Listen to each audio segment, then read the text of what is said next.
হে বন্ধুরা, welcome to another episode of Rahul's world. আজ আমরা এই ভিডিওতে কথা বলবো এই যে বিশ্ব জুড়ে এখন যে লকডাউন চলছে, এই লকডাউনের জন্য যে প্রবলেম হচ্ছে সেগুলো নিয়ে তো আজকে সকালে কথা বললাম। যে প্রবলেম হচ্ছে, যা হচ্ছে সব একটা দিক আছে। তো আজকে আমি যে স্পেসিফিক কথাটা বলবো তার এই যে নেচারের, আমাদের মাদার নেচারের কি এর থেকে উপকার হচ্ছে সেই ব্যাপারে। এই জিনিসটা আমি জানি মানুষের জন্য চরম খারাপ। যে সকল মানুষদের দিন আনা দিন খাওয়া, তাদের জন্য এই দিনটা, মানে আজকের এই যে পরিস্থিতিটা চলছে, এটা সত্যি তাদের জন্য প্রবলেম করছে।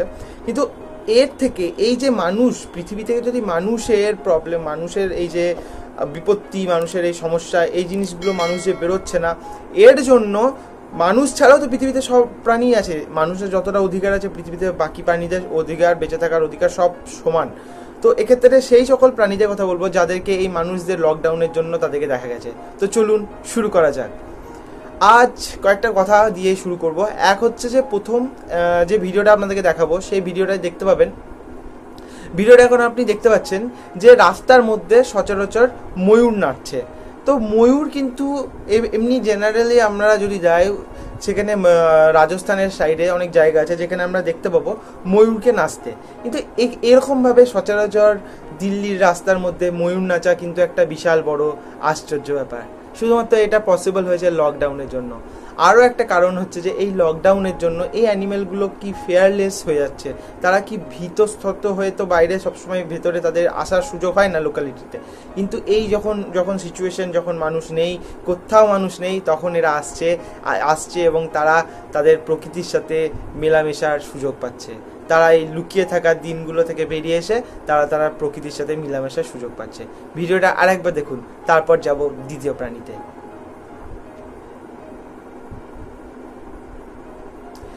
এরপর যে 2 নম্বর প্রাণীটি দেখবেন সেটার নাম হচ্ছে সিভেট ক্যাট।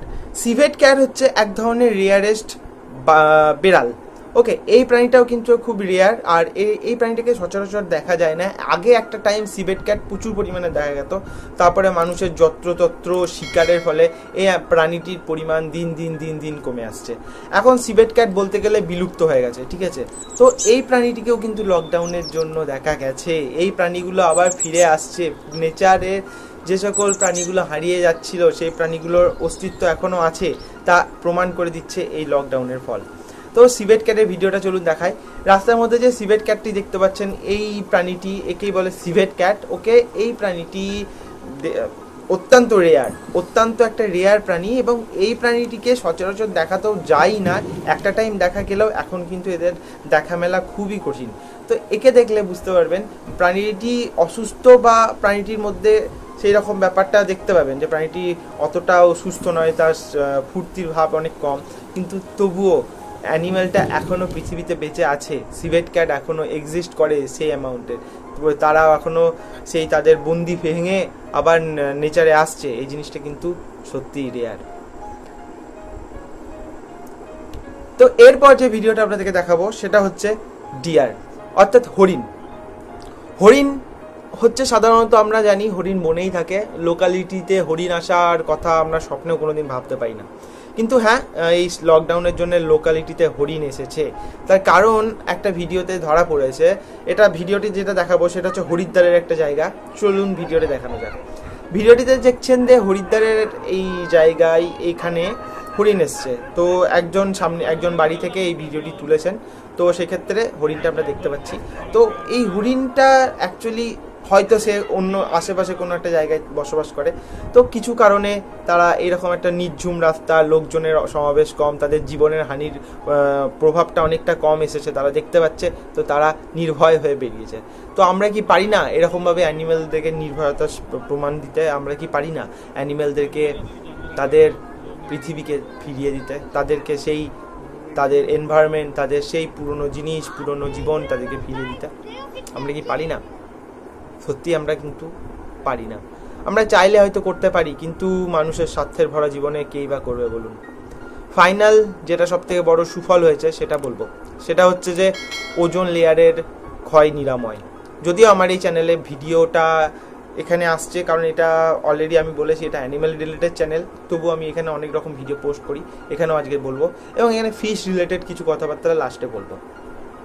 তো এখানে যেটা বলবো সেটা হচ্ছে যে যেটা হয়েছে এখন বর্তমানে যেটা হয়েছে আমাদের এখানে সেটা হচ্ছে যে আমরা জানি সবাই আমাদের যে উত্তর মেরু দক্ষিণ মেরু দুটো মেরু আছে, পোল আছে, এবং আটলান্টিক ওখানে উত্তর মেরুতে ওখানে বা দক্ষিণ মেরুতে এরকম জায়গাগুলোতে দেখা গেছিল ওজোন হোল ক্ষয় হয়েছে।